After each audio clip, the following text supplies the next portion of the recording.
أعوذ بالله من الشيطان الرجيم ولكل أمة أجل فإذا جاء أجلهم لا يستأخرون ساعة ولا يستقدمون.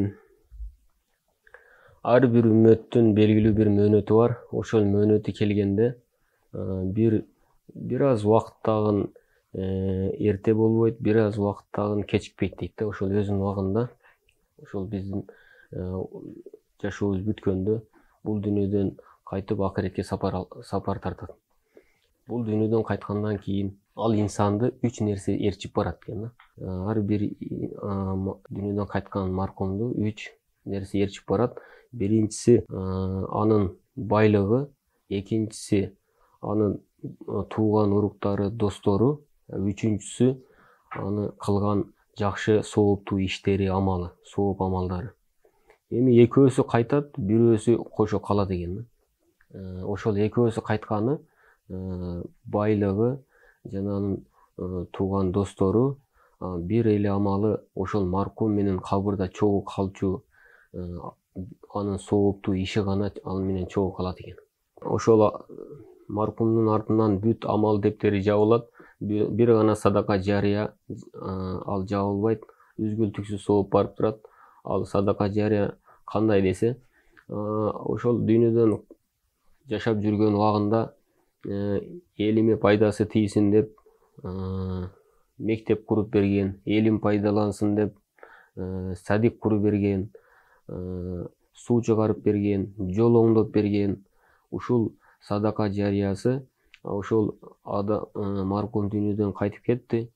Ошол адам өлгөндөн кийин кабырга дагы соо барып турат садака жария. Ал садака жарияга өзүнүн балдары дагы кирип кетет да.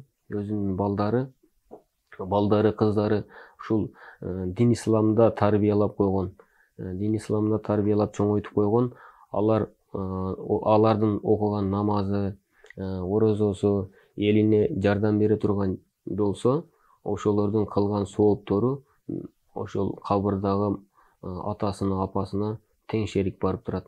Маркумга биз сооп болсун деп 7-лик өткөрөбүз, 40-лык өткөрөбүз, жылдык өткөрөбүз. Бирок бул ислам динибизде 7-лик өткөрүш керек, өткөрбөсөң күнөөкөр болосуң деген ислам динибизде жок. 40-лык өткөрүү дагы ислам динибизде жок. Жылдык өткөрүү дагы ислам динибизде жок. Ошол маркумдун артында эже карындаштары кала турган болсо, азыр ушул убакытта ушундай көк көйнөк кийип алышат. 1 жыл көк көйнөк кийип, ошо 1 жыл чечишпейт да ошону. Эгер Кудайым сактасын, дагы башка бир туугандардан дүйнөдөн кайтыш болуп калса, ошол көк көйнөктү чечкен жок, дагы ошо көк көйнөк кийип алат да. Бул кыйынчылыктын артынан кыйынчылык. Бул шариятыбыз мындай кыйынчылыкка бизди жумшабайт. Алла субхана ва тааля бизге жеңилчиликти каалайт, оорчулукту каалабайт. Карап көрсөк, ибадаттарга дагы биздин күчүбүз, кудуретибиз жеткен ибадатка буйруйт экен. Кимдин ажыгылыкка барып келишке мүмкүнчүлүгү боло турган болсо, ошол адамга гана ажыга барып келишке милдеттүү. Ким зекет бергенге акчасы, малы жетсе, ошол адам гана зекет бергенге милдеттүү. Баары эле адамдар милдеттүү эмес.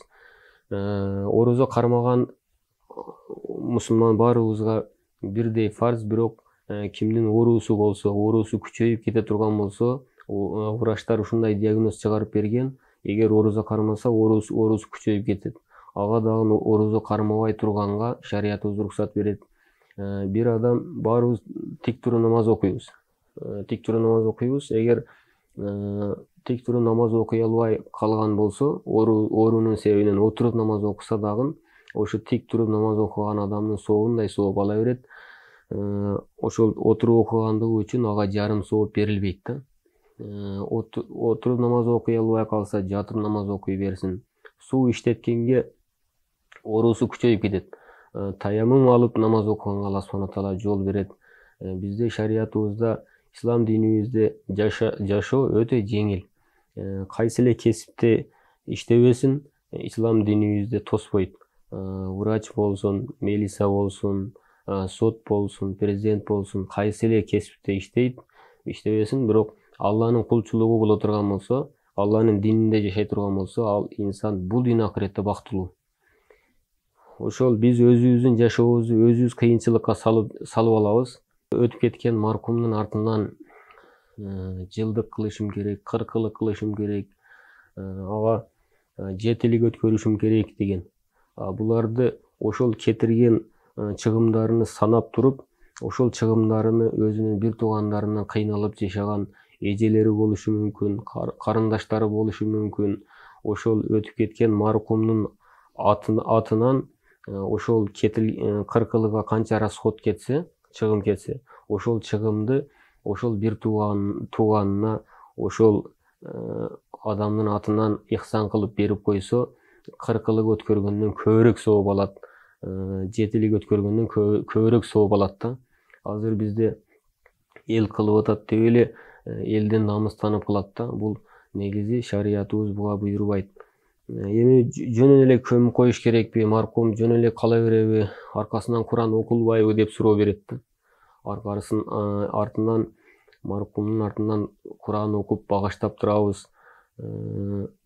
Ошол жанагы кетилген расходторду, чыгымдарды биз туура эмес жака иштеткенибиз себептен дагы биздин жашообуздагы береке кетип, өзүбүз кыйынчылыкка түшүп калып атабыз да. Канча үй бүлөлөр мүмкүнчүлүгү бар, мүмкүнчүлүгү жок. Ошо мүмкүнчүлүгү жок үй бүлөлөр бирөөдөн карыз алып жатып дагы ошол чыгымдарды коротуп Москвага кетип жатат. Москвага кетип үй бүлөсүндө балдары, кыздары кароосуз калып атат да. Бул шариятыбызда мындай кыйынчылыкка жумшабайт. Ошол биз динибизди жакшы үргөнүп сурабаганыбыздын себебинен экен да. Биз мисалы дүйнөдөн бирөө кайтыш боло турган болсо, ар бир айылдын өзүнүн имамдары бар. Ошол имамдарга барып, ушул маркумду кандай кылып көмөбүз, кандай кылып көмсөк шариятка ылайык болот, сооптуу болот деп сурабайт экенбиз. Биз өз билгендей кылып, ошол кыйынчылыкты өзүбүз чыгарып, өзүбүз кыйналып жүрөбүз. Ошол маркумдун артынан ихсан бергенибизди Алла субханала тааля кабыл кылат. Туура жолго жумшаган болсок, биз өткөн адамдарды эстебей коюш деген бул жакта эч кандай сөз жок. Биз ар дайым аларга Куран окуп багыштап турсак болот. Ошол бизде ошол 40-ны, жылдыгыны өткөргөн акчага ошол кыйналып аткан бир туугандарыбызга арнап кое турган болсок, Алла субхана таала мунун сообун өтө көп даража кылып берет. Шариятыбызда жок эле нерсени ушул шариятыбызга, ислам динине кошуп алып, биз кажалат болбойлу. Биз ошо 40-ны, 7-ни, жылдыгын өткөрбөй калдым деп, биз жүрөгүбүз кажалат болуп кыйналбайлы. Алла субхана тааланын эң чоң өкүмдөрүнөн бири болгон намазды окубагандыгыбыз себебинен өкүнөлү биз. Калган Алла субхана таала бизге жеңилчиликти буйруйт. Жеңилчиликте жашасак, Алла субхана таала жашообузга береке берет. Бардык жашообуз оңолот, экономикабыз өсөт. Биз азыр ошол садака жария жакшы жака ошол ихсаныбызды жумшабай, биз жалаң ошол жейбиз, ошол дуа кылабыз, жейбиз эле. Ошол жакшы жака жумшай турган болсок, биздин элибизде өнүгүү болот иншалла.